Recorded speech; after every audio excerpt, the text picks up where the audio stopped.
Ladies and gentlemen, welcome to The Right Time, a Wave original. My name is Bomani Jones. Thanks for listening wherever you get your podcast. Thanks for watching us on YouTube. Subscribe, like, rate us, review us, give us 5 stars. You only give us 4 stars. I'm inclined to believe you are a hater. It is that time of week where we have a guest join us. Check him out on First Things First, 3 o'clock Eastern, Monday through Friday on FS1 and the What's Right with Nick Wright podcast. Nick Wright, what's going on? Bo, great to talk to you. It's great to see you this weekend. How are you? I'm good, man. I was telling people these playoffs is just going to be me and you over there hating. Yeah. You know what I'm saying? Just watching and hating. Well, I'm going to be able to watch the NFC Championship game free of any hate in my heart. Either one of, and that to me, not to jump ahead, I do feel like the NFC Championship game is the Super Bowl in a real way, that it hasn't felt like a conference championship game is the Super Bowl since maybe like Pats Colts in 06 or Niners Cowboys in the 90s, where it just seems like given what's happened to Denver and given how shaky the Pats offense has looked, it does seem like Seahawks Rams, the 2 best teams all year, are going to be playing for the Super Bowl couple weeks before the Super Bowl. All right, you know what? We can get on this one because I think that this is an interesting question, because I think the NFC Championship game is the Super Bowl if the Rams win. If the Rams win, I think they got it. I am not moving off my Sam Darnold is going to fall apart at some part square. I just can't do it. Until I see him go through 3 rounds of the playoffs without falling apart, I just can't assume that he's not going to fall apart. But so here would be my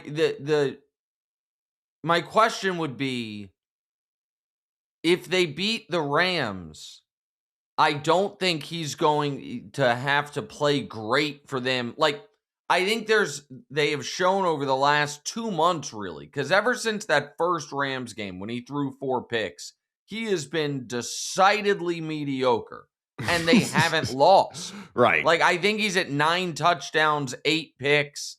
He's averaging like around 200 yards per game.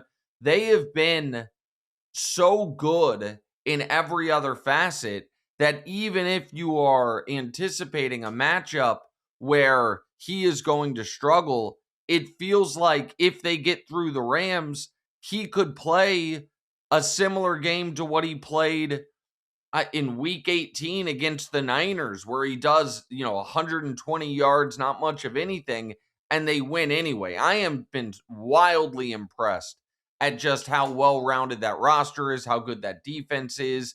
So I don't think believing the Seahawks can win or are going to win the Super Bowl is the same as believing in Sam Darnold. I think that he has been the last couple months just staying out of the way, and that's worked really well. Yeah, so I think I agree with you in the sense that if what we're saying is if he can just keep being all the way through, then you're right. If I believe that level you were discussing was the floor, I would say yes. If Seattle wins this game, then they're going to get it. I think that the floor is underwater, and the floor is still on the floor that we have previously seen. I think is still on the board, unless they have just completely figured out a way where, okay, we don't need anything from you, like Shanahan managed to do for large stretches with Jimmy Garoppolo. But then it reached a point where, damn, we got to come back and win, and then fall apart. And that's why I actually, I like the Rams this weekend in large part because I don't think Seattle can blow out the Rams. And if it's close late, that's when you are going to need one of the quarterbacks to make substantial plays.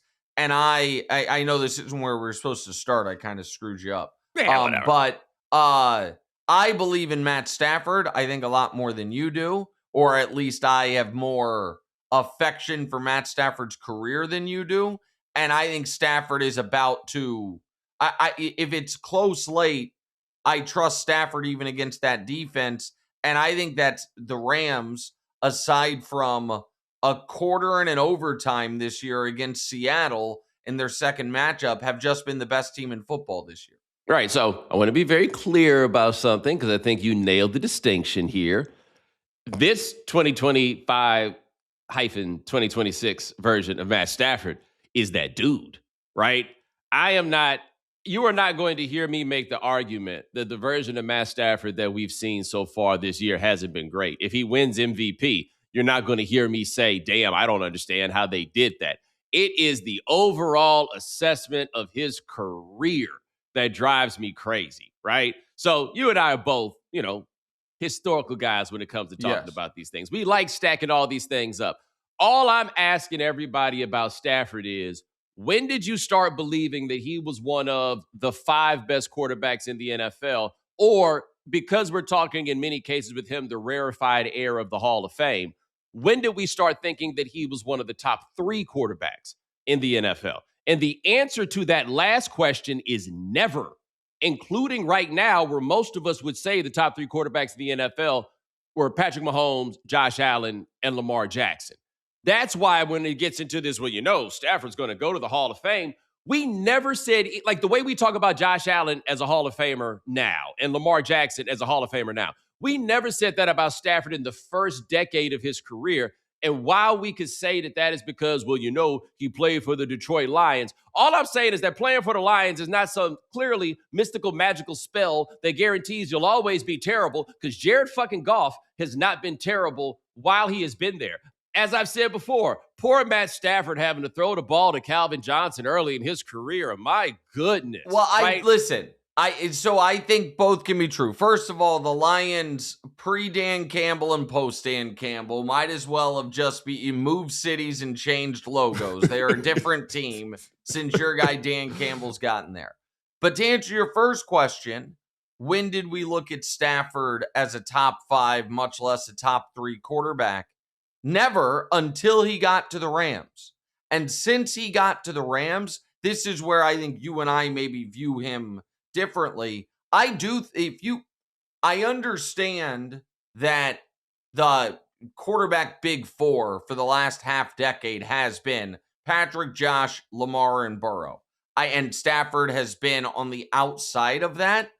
But I also think it might be fair to ask, is that fair, given what he's doing right now? Right. If Stafford, the moment he gets to the Rams, they win a Super Bowl, and then in every playoff appearance since he's been there, he's been excellent. And this is where my quarterback grading system is, everybody has their own, but I weigh playoff performances by quarterbacks like finals at fancy colleges. Like, you can be a perfect student all leading up to it, but the final 60% of your grade, and that's really going to determine if you sink or swim.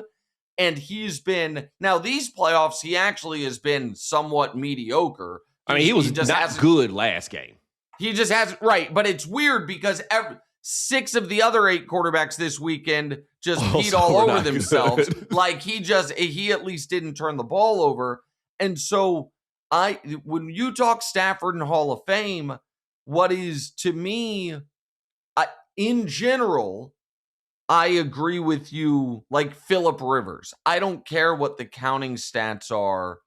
At no point in his career, or Jason Witten, where we definitely agree, if there was never a single moment where anybody thought you were the best in the league, for Witten's case, and in Phillip Rivers' case, if there really wasn't a single stretch of time where people thought you were top 3 at your position, how are you a Hall of Famer?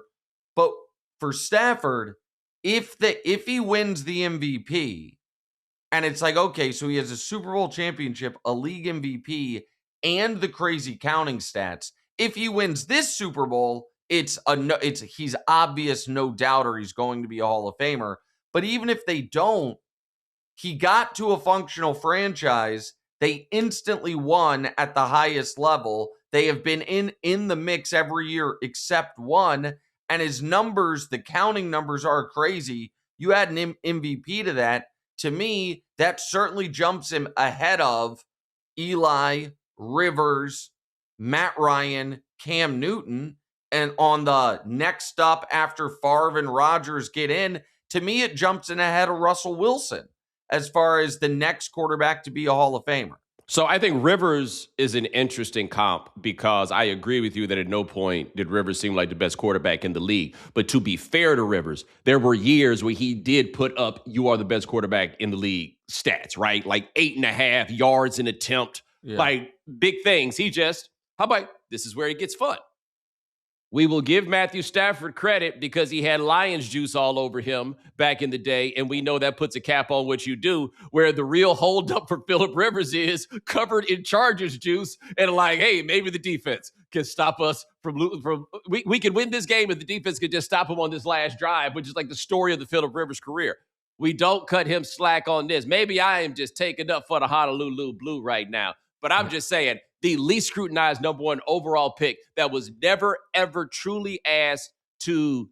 Okay, and I want to say that because I think that there was a level of request that he elevate the Rams somewhat once he got there. But with the Lions, if you the guy that we talking about him being, we're not waiting until your 13th year in the league and then, wow, now the guy looks like a Hall of Famer. Never seen anything like it, but I've also never seen a guy keep getting better for as long as he seems to have managed to keep getting better.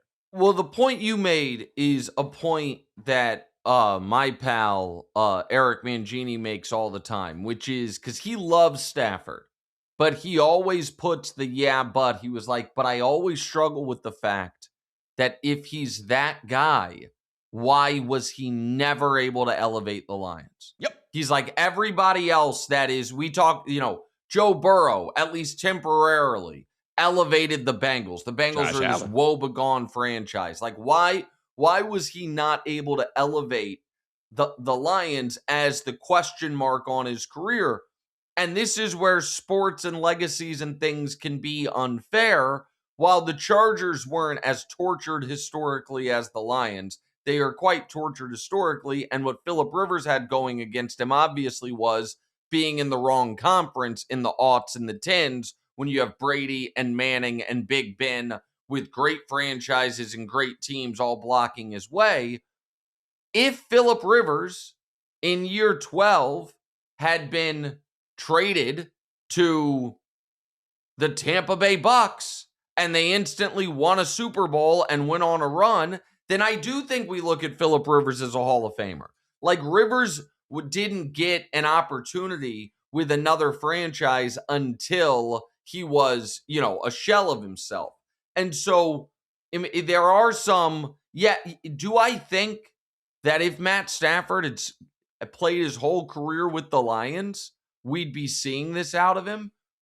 Probably not. Now, let me rephrase. Well, actually, it's an interesting thought, because if Matthew Stafford plays for the Dan Campbell Lions. Correct. That's what I was about to say. If they keep him and you have this Dan Campbell renaissance and Brad Holmes drafts these guys, then maybe we do finally see it.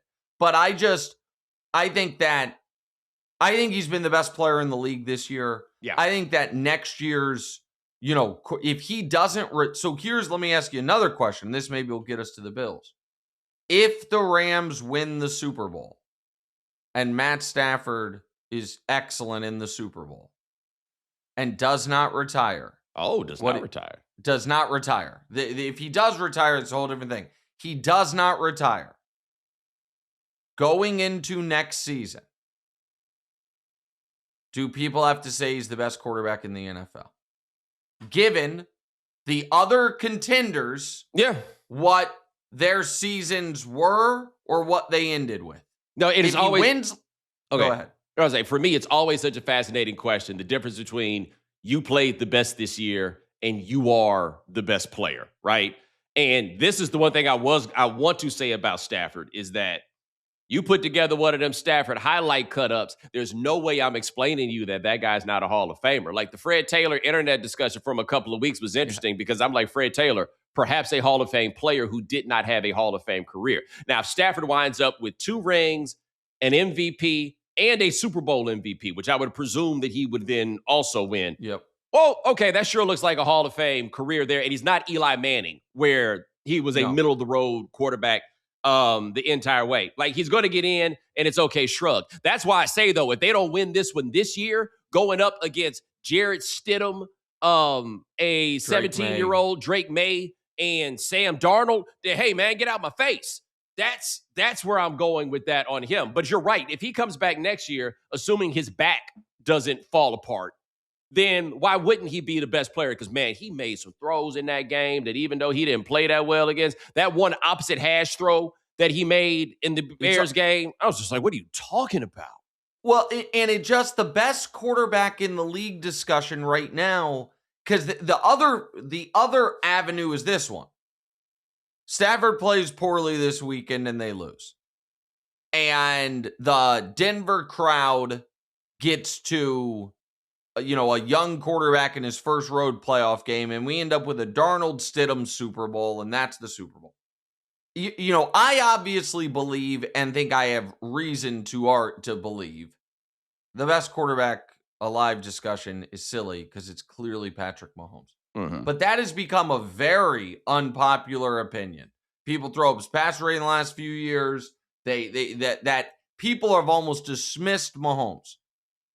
So if the Rams and the Patriots lose this weekend, their quarterbacks don't play great, the first and second MVP candidates, and we get a kind of weird Super Bowl, who are we going to take Mahomes out of it? If you don't want to say it's Mahomes, are we really going to say after Lamar misses the playoffs and his coach gets fired, he's the best quarterback alive? That's going to be tough for me. You're going to say Josh Allen after the worst playoff game of his career, he's the best quarterback alive? That's going to be tough. Like it'll almost feel like if it's not Patrick, it's a vacant championship belt, which probably leads us to the Josh Allen discussion you want. Yeah. Now, one point I'm going to make that's really interesting when you talk about that with Mahomes, because I'm with you, right? You could throw these stat lines out there, and they're perfectly fair, right? I don't know where to stop from the best quarterback I've ever seen is not performing statistically in that way. That is Dan Marino after a certain point in his career. He was 1984 and 1986. It was never like that again after those seasons, right? Sure. But it makes me now understand the people who will tell you that John Elway was the best quarterback that they thought they'd ever seen, and he was that dude. And then you go look at them John Elway stats, and they are absolutely nothing to write home about. And then you watch a John Elway clip, and you're like, oh, okay, God gave us a quarterback, right? Like, the stats in football don't mean what they mean in other places. It's so much more amorphous, like our explanations for what everybody is. And now that gets us to Buffalo, because you and I talked about this over the weekend. We've never seen a team that despondent. We've never seen a guy seem to be as broken at the end of that game. I was shocked that people were shocked that they fired McDermott, A, given how close they had been to firing McDermott the year before.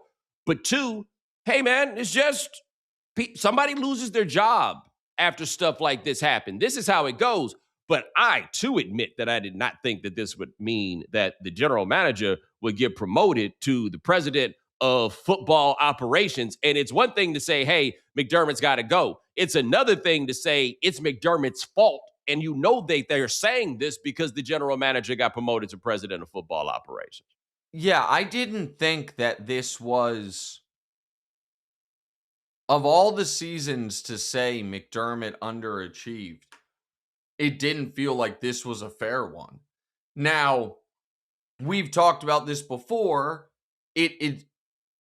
Every coach quarterback ever that's won a Super Bowl together won their first within 5 years. This was year 8 for Lamar Harbaugh. This was year 8 for McDermott Josh. So it might have just been, we can't keep running it back. And especially after that team looked shattered, looked absolutely shattered in a way. I do not remember a team being shattered after a divisional round loss. They seemed more shattered, at least at the podium, than the 13 seconds game, which also was a divisional round loss. So I get why you say we have to turn the page. It is puzzling to me, and maybe it shouldn't be. Maybe it's as simple as the guy sits next to him during the games, has a relationship with him, has, been talking to him all season long, and the GM has ingratiated himself to ownership. But it is puzzling to me that a team that hasn't made a midseason acquisition that moved the needle in a half decade, that has had, you could argue, 4 consecutive really shaky drafts, whose biggest swings in free agency have all been misses, that guy gets a raise out of this, a promotion out of this. Presumably a raise. Yeah, presumably a raise too. That part of it was stunning to me. And it also felt like the only person related to the Bills' playoff loss, or the person related to Bills' playoff loss, whether it's player, coach, or media member covering it, that most acutely understood what happened in that loss was Josh Allen, who I think the reason he was so broken up was because he felt like he had screwed it up for his teammates, which, by the way, is accurate. And that is not an indictment, meaning you're not a great player, you can't be a great player. But Josh was devastated because he's the best player on the team. He's the leader. He's what everything runs through. And he had the worst playoff game of his life and one of the worst games of maybe the worst game of his whole season. And that's why they lost. He got it in a way a lot of other people seem to refuse to get it, in my opinion. Yeah, that was the take that we had over here, was just that he wants to be accountable. I don't understand why it is that nobody else will allow him to. I mean, Kirked out, man. He had 4 turnovers. One of them, a flat-out Kirk out that ended the first half turnover. That was that's indefensible for a player in the 8th year of his career. By the way, they weren't going to get anything out of that play, right? Like, that was every now and then. I say this about guys. They can typically get better, but rarely do they change. And Allen is the rare player that it feels like got better and in some fundamental ways changed over the years, except that right there was in the Josh Allen DNA, right? Yeah. Like, he was addicted to shit like that back in the day. And maybe he had been going to meetings. They got them 12 steps. He'd been in there talking to people and getting through, and he just had a relapse. Well, that's why he's obviously, he's the greatest wild card round quarterback ever. and I don't even say that sarcastically. Like, statistically, he's unbelievable in the wild card round. And in the 2 rounds after that, he's been quite good.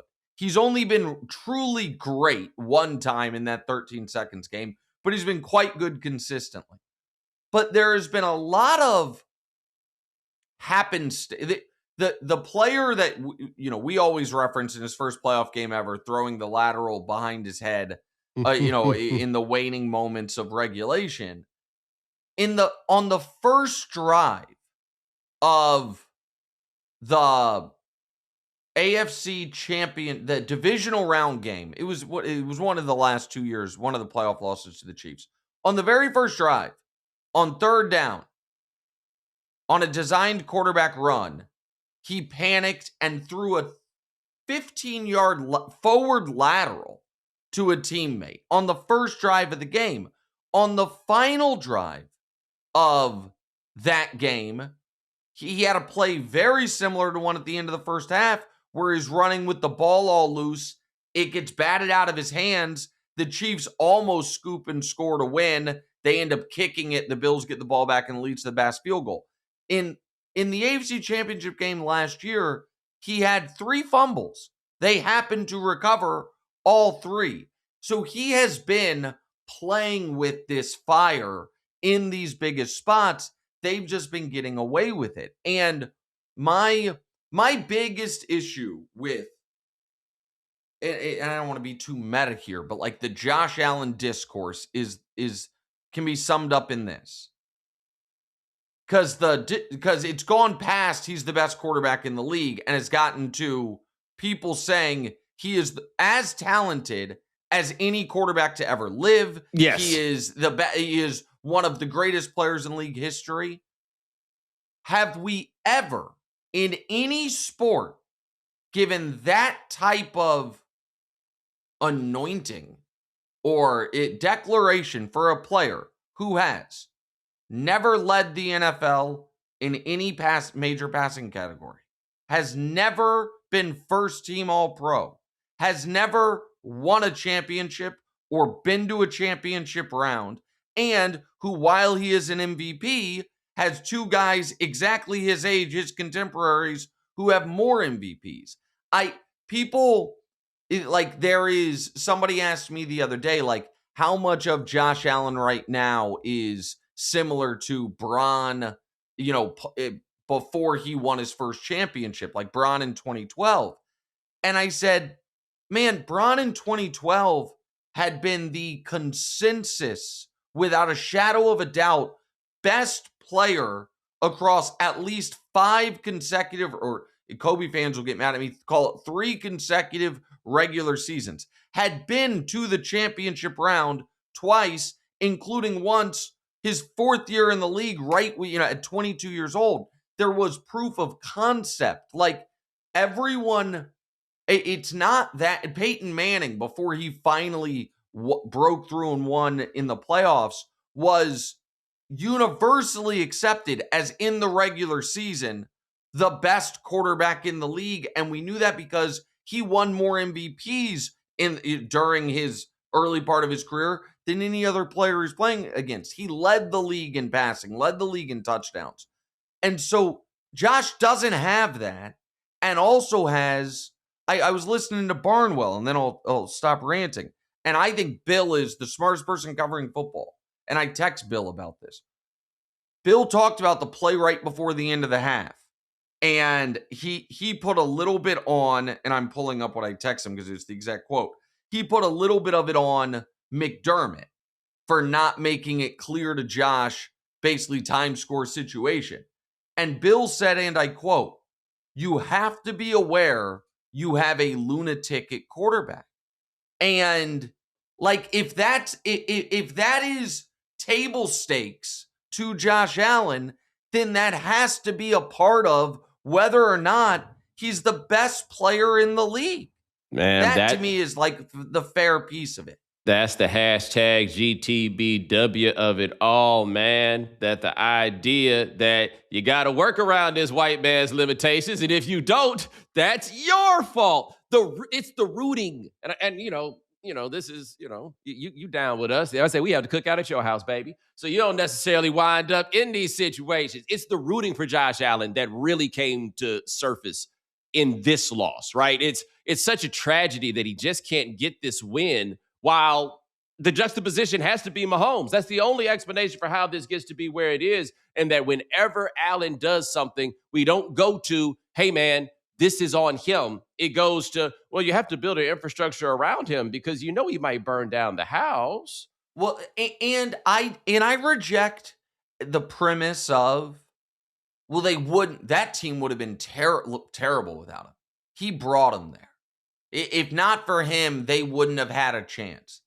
If that is the rules of engagement on player criticism when they play poorly in a big spot, then we can never criticize any NBA player for playoff performance. Because every single NBA superstar, which the closest comp to star quarterback is NBA superstar, every NBA superstar ever, the reason their team is where they are is because of that guy.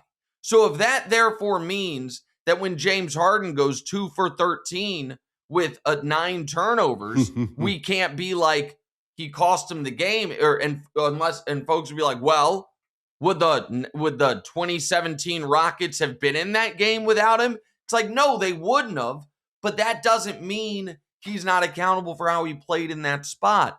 And as far as you meant here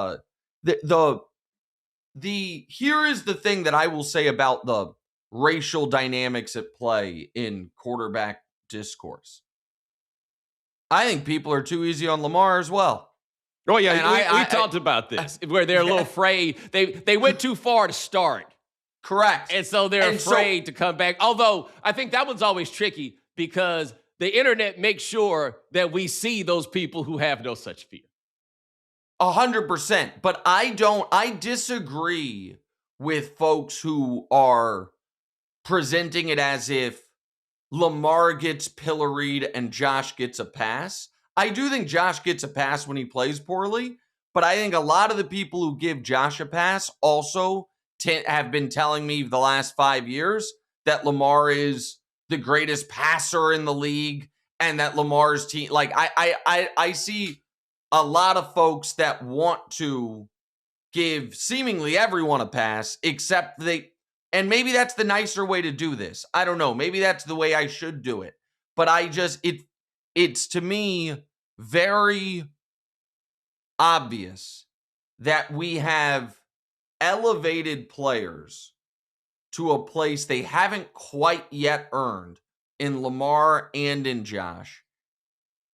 And then when they are held to the standard of which they have been elevated, which is best player alive, and both of them have been called that repeatedly by certain folks during Patrick Mahomes' prime, when they are held to a Patrick Mahomesian standard and fall short, pointing that out is considered unfair. Or why are we not looking at the roster construction and those such things? And I think that's foolish. All right, so I think one thing, before we go to break, I think there's an important distinction to be made. One, I'll be honest, I have not seen much of the Lamar's best player alive, even with the MVPs. I don't see as much as that. But again, the algorithm gives us what will infuriate us, and they know you. Number two, the difference in this case between Allen and Lamar, and I do get your point about some people cutting Lamar too much slack, is even the people that cut him slack when his team loses in these games, or take when Mark Andrews drops that ball in the end zone. I do not recall the prevailing response on television being what a shame it was that happened to Lamar Jackson, right? And that, like, I agree with that. Yeah, that's where I think there's one. The thing with the Josh Allen stuff is it's one thing to give him slack when he comes up short. The other part is the people outright rooting for him like he's their child. No, that part, the entire media a week ago banged on Lynn Jones, the Jacksonville older lady, for rooting for the Jags, and was like, that's not what we do. And then went out publicly and said, my heart breaks for Josh Allen. Yes. Like that. And so, and again, I'm a weird messenger on this, as you look over my shoulder and there's a Kansas City Star framed of Patrick Mahomes. But I don't claim to be a neutral. Like, I try to be fair to everyone, but I root for the Chiefs. Mahomes my favorite player. So like, and you know that going in. Folks that claim that they're not rooting for anyone when they are obviously, and by the way, I don't think, Bomani, that is like a phenomenon that is unique to Allen. I think folks did the same for Peyton when it felt like, man, this is a great player who hasn't broken through. I disagree. I feel like when the going got tough for Manning, we were on his neck about it, right? Oh, that's true. And I don't think that collectively, the get on Josh Allen's neck thing, the closest we got is at the beginning of that one season where people started pointing out that he was turning the ball over all the time. And then by the time that season turned around, people were apologizing for the fact that they had the nerve to go count things up and balance them against each other and then speak to us about that which they have seen. It's a wild one, but I'm going to do this. We're going to go to break right fast because there is something else with Buffalo I want to talk about before we get out of here, which is where they go from here. And I think they're about to do something stupid. And I'll tell you what it is coming up next. Every Friday from 6 to 7:30, it's NBA Happy Hour on FanDuel, your pregame for the weekend. We're talking limited time specials you won't want to miss. Boosts, bonuses, surprises, all dropping in the app during Happy Hour. So before tip-off, check the FanDuel app to see the week's special. Then make your move before the shot clock expires at 7:30 Eastern. It's the perfect way to start your weekend. A little basketball, a little action, and a whole lot of Friday energy. That's NBA Happy Hour every Friday from 6 to 7:30 p.m. Eastern. Only on FanDuel, official sportsbook partner of the NBA. 21 plus and present in select states for Kansas in affiliation with Kansas Star Casino, or 18 plus and present in D.C., Kansas, Wyoming. Opt-in requirement. Awards are non-withdrawable. Restrictions apply, including bonus and token expiration, leg requirements, and max wager amount. See terms at sportsduel.fanduel.com. Gambling problem? Call 1-800-GAMBLER or visit rg-help.com. Call 1-888-789-7777 or visit ccpg.org/chat in Connecticut, or visit mdgamblinghelp.org in Maryland. Hope is here. Visit gamblinghelplinema.org or call 800-327-5050 for 24/7 support in Massachusetts, or call 1-877-8-HOPE-NY or text HOPE-NY in New York. The new year is when many people decide to improve their health, but the best time to start is sooner than you think. There is no right time for better health. There's just now. AG1 is the easiest, most impactful habit you can implement this year. Sustainable health is about consistency, not perfection. Simplify your nutrition with AG1. Multivitamin, pre- and probiotics, superfoods, and antioxidants in one scoop. AG1 is the opposite of complexity. 20 seconds, one scoop, 8 ounces of water, done. Drink it first thing, before coffee, before checking your phone. It will become a micro habit that anchors everything else. And the new next-gen formula? They've added more vitamins and minerals than ever clinically proven to fill common nutrition gaps. AG1 has over 50,000 verified 5-star reviews, and it comes with a 90-day money-back guarantee. Go to drinkag1.com/Bomani to get their best offer. Get a free AG1 flavor sampler and AGZ sampler to try all the new flavors, plus free vitamin sampler to try all the flavors, plus free vitamin D3 plus K2 and AG1 welcome kit with your first AG1 subscription order. That's drinkag1.com/Bomani. drinkag1.com/Bomani. All right, we are back with Nick Wright. We've been talking about the Buffalo Bills. There's a press conference on Wednesday where the owner and the new president of, I call Brandon Beane the president of football operations. That's not true. He's the president of all of it.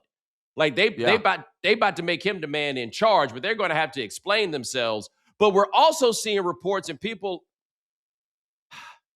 again, so little of this is ever Josh Allen's fault, but the stuff that's around it. You hear about different guys that may wind up getting the job to be their head coach or offensive coordinator. I think it's Davis Webb that people have talked about giving him the job because he says Josh Allen is his best friend. And that seems like the worst person to give a job, the actual best friend. I can't imagine they're going to give it to, so to be fair. But even if he's offensive coordinator, right? Like, he's the guy's best friend is too close. So what I was going to say is, to be fair, this is a weird one in that now maybe they are incredibly tight, but Davis Webb called Josh Allen his best friend. Josh Allen has not called Davis Webb his best friend. To be fair, Josh Allen might have read that quote 3 years ago and like, I mean, we're cool. Like, I don't know. I have no idea. Maybe they are best men at weddings. I'm not sure. But that's always a weird one. I forever, a little quick anecdote, have called Danny Parkins, who I went to college with, and we worked with him. We're together in Kansas City. I'm the godfather of his kid. He was the best man at my wedding, if it was a wedding. Mm-hmm. I've always called him my best friend. And then he wrote a book with a guy named Ben Kaplan. Yes. And I saw him doing multiple interviews about the book. And he talked about how it was so gratifying to write a book with his best friend. And I'm like, I didn't write no fucking book. Like, what happened here? And so there's always the concern that one person's best friend is not someone else's. The three people we hear are Davis Webb, Joe Brady, and Brian Daboll. And that, to me, is, I'm not, as head coach, I think Daboll as offensive coordinator is very interesting. But I'm not, I think it is incredibly risky to trust what I would imagine will be another 3, maybe 4 years of Allen's prime to a first-time head coach. And I think it'd be risky to trust it to Daboll, who I didn't think covered himself in glory when it was screaming at doctors in the medical tent because he needs to get Jackson Dart back in the game so he can call more quarterback-driven runs. Like, that all is concerning to me. And these jobs, we pulled this on the show yesterday. Since 1970, here are the full list of head coaching jobs where you walk into guy who has won league MVP who's not yet 30. Favre twice because Holmgren left for more power. They didn't fire him, right? He left. They hired Ray Rhodes. Ray Rhodes was one and done. They hired Mike Sherman. And then Lamar this year and Josh this year. That's it. In 50 years, we've never had, the only time we had a job opening like this was when Mike Holmgren opted into leaving the Packers. And now we have two of them, and they are such obviously important hires because I don't think Josh or Lamar are going to be, playing at the level that Stafford or Brady did in their late 30s because of who they are stylistically. So they are win the championship next year jobs. Are you going to trust that to a first-time head coach? Like, I don't know what they're going to do. I don't know what the right move is. Well, I'm going to hit you a couple things. First, Danny Parkins has referred to me, as his best friend before. Yeah, that has happened. Yeah, he's edited that now ever since. Let me tell you, though, it's weird, though. I've been called best friend by people, like, while in their face and been like, huh, really? Wonder what I did to how I got to the top of the power rankings. This doesn't speak very much to your quality of friends. But two, in line with what you were saying, the Davis Webb thing was a segue to me to the one that I think is a terrible idea. Is Daboll. What do you have? Some of these guys that people talk about giving other jobs to, I'm like, what do they have to do? Daboll was 20-40-1 or something like that with the Giants. And he loses his shit. And that's a thing to me about a head coach. Like the way he talks to people when things are going well, or as you pointed out, going in the tent to try to save his job with Jackson Dart and everything else. No. That team that just looked like it was broken, that little man is not the one that you make the head coach of that operation. Like that is craziness to me that they would think to do that. I agree. But that then leaves us, so then we're in this weird spot where first-time head coach is such a crapshoot. Yeah. And then I think you will think this is a terrible idea. I would try to hire Belichick. That is a horrific idea. I knew you would say that. Let me make the case for it. I would trust that man's ego and vindictiveness and seeing the Patriots rise up this year without him would fuel him to tap into what the best stuff he has left and be like, listen, this is a 3-year thing. Can you get the Bills a Super Bowl? And here's the deal. All that power and stuff you wanted, you don't have it. And my guess is your girlfriend's not going to be a huge fan of Western New York in the fall and the winter. So I don't know how much we'll be seeing her during football season anyway. But we know the floor you bring to the table. That to me, I don't think Tomlin is coaching this year, and I don't know. I don't think he's coaching again. Yeah, I'm not sure. And so who are you going to hire? Like it can't be Mike McCarthy. Mike McCarthy can't be the answer here. So then you're just rolling the dice with a first-time head coach. That seems so risky, man. And the same applies, by the way, for Baltimore. Like Baltimore, it feels less risky because I think they do have enough organizational infrastructure that if you wanted to go with whether it's another defensive-minded guy, whether it's Flores or Jesse Minter or something, you feel like they could, grow within the job, and Lamar gives you a floor for the offense. And they just draft better than Buffalo. So I don't know what the right hire is, and I don't know that the Bills know what the right hire is. I think both of those teams, there is also a question of, have your star quarterbacks peaked? And that doesn't mean that they're going to be terrible after this, but both of them play games that are heavily predicated on athleticism, and both have taken their blows. You may have seen the best of them physically at this point. Now, of course, they've both gotten much better at the mental parts of the game, and so they can figure out ways to get it done from there. But the quarterbacks that they had are not necessarily the quarterbacks that they are going to have in the future. And the idea that you can build this team, Buffalo has built a much more heliocentric operation with Josh Allen than I'd say that Baltimore has with Lamar Jackson. But still, you're going to need to figure some stuff out around both of these. But to your point, because if Bills and Ravens fans are listening and be like, no, like we are going to have MVP caliber play from our quarterback without a doubt next season. Fine, so be it. But your overall point, whether they have peaked or not, is definitively true, which is the window of Allen and Lamar being in the discussion for best quarterback alive or second best quarterback alive, I think for both of them is around the next 3 years, max. And because of that, that means you can't screw around with the 2026 season. It's why they both fired longtime head coaches. It is the ultimate pressure of the moment. The additional issue the Ravens have that the Bills don't, luckily for the Bills, is Josh Allen's under a long-term contract. Like the Lamar contract stuff is about to pop back up this offseason and be, I think, a difficult negotiation in this regard.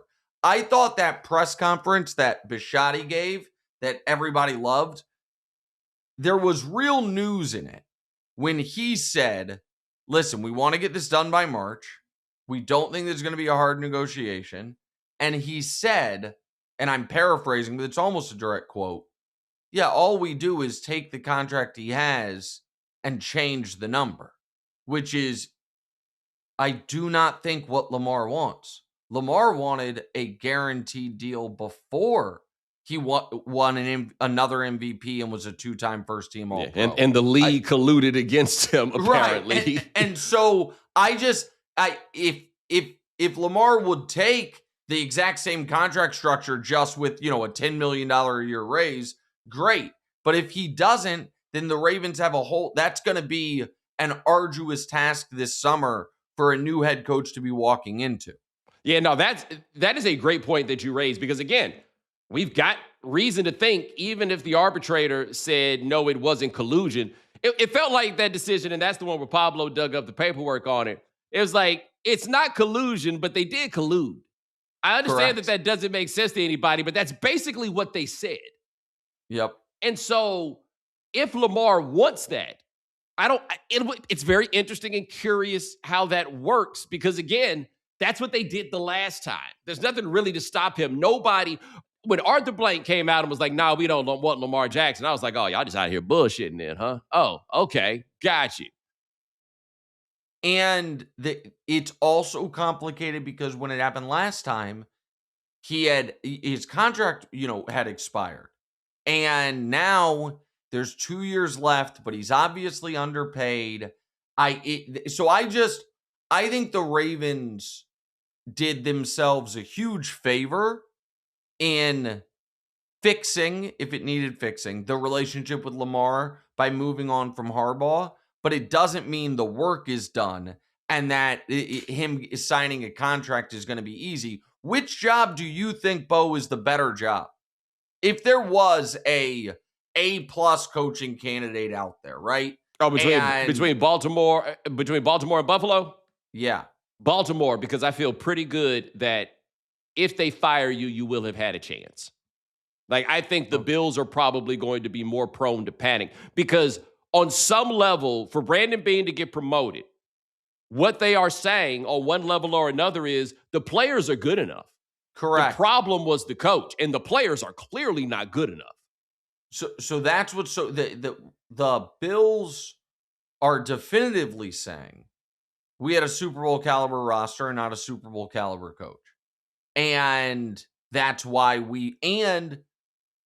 they have such an allergy, it would seem, to I don't want to say they have an allergy to taking accountability. It is not lost on me, however, that a handful of their playoff losses compared to the rest of the leagues, it hasn't been their fault.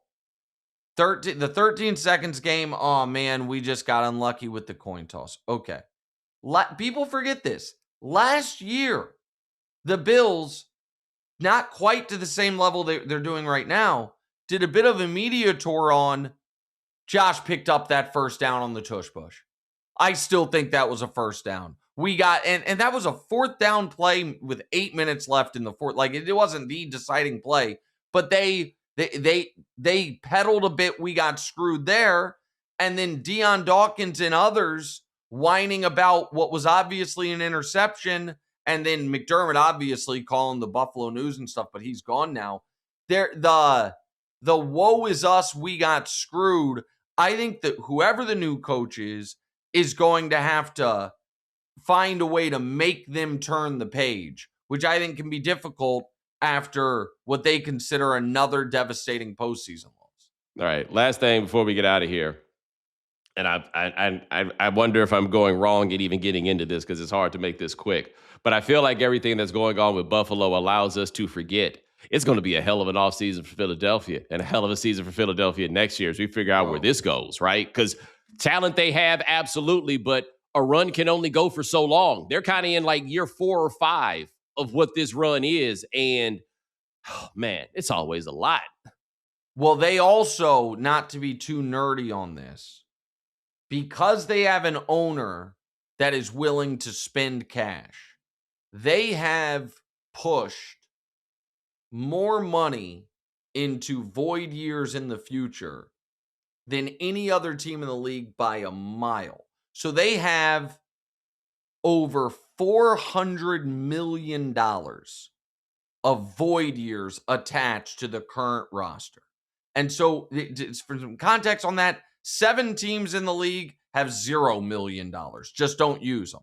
The Browns have the second most, and it's because it's all Deshaun, and it's not all Deshaun, but it's almost all Deshaun, and it's less than $200 million.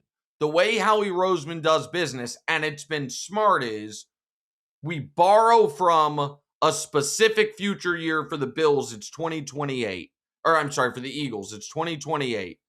And we have this window, and then we have a very quick 1-year reset, and then we start competing again.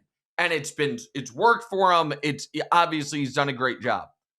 But it means this year was such a blown opportunity because you had all that talent and you lost at home to a Niners team that showed you the very next week who they really were. I don't think A.J. Brown's going to be on the team next year. I don't know what to expect from Saquon next year.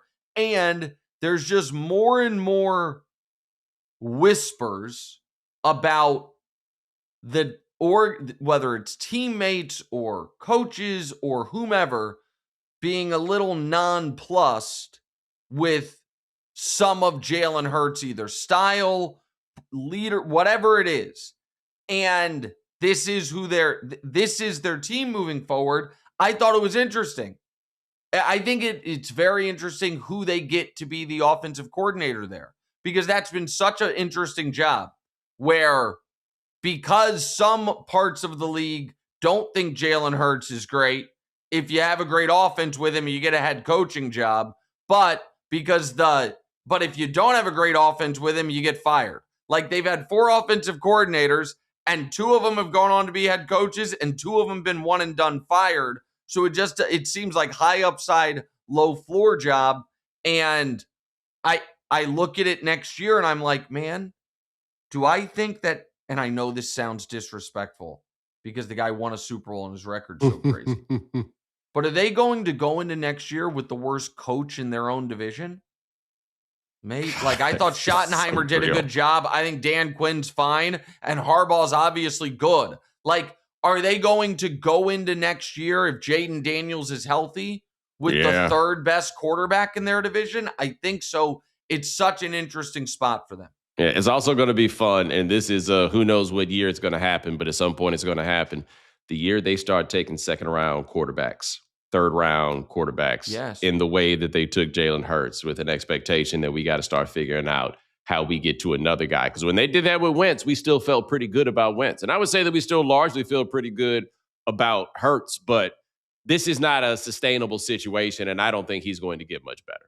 Well, like you said, this is certainly don't have time to get into this, but you were talking about some of the racial components to the discussion of around Josh Allen. I don't know how much you digest any Philly talk radio, but Tanner McKee's quite a popular fella in certain circles. Man, look, we have a macro.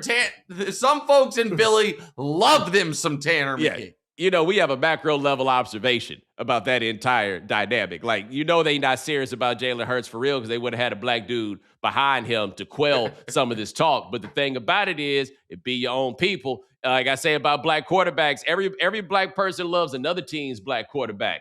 When it's their own, they be talking about that motherfucker just like they would anybody else, man. And Philadelphia is the test case in this. So, no. That's going to be fun. We'll get to that when it comes up, though. More. Nick Wright, check him out. First things first, FS1, 3 to 5, the What's Right podcast. My brother, I appreciate you. Of course, absolutely. See you this weekend. All right, now, ladies and gentlemen, thanks so much for joining us here on The Right Time. We do this 4 times a week. Ryan Brumley handling everything behind the scenes. Thank you, sir. Remember, follow The Right Time. Subscribe, like, rate us, review us, give us 5 stars. You only give us 4 stars. I'm inclined to believe you are a hater. And I'll talk to you guys in a couple of days. Dexter, tell Leela I got my Lions helmet up there. Take it easy.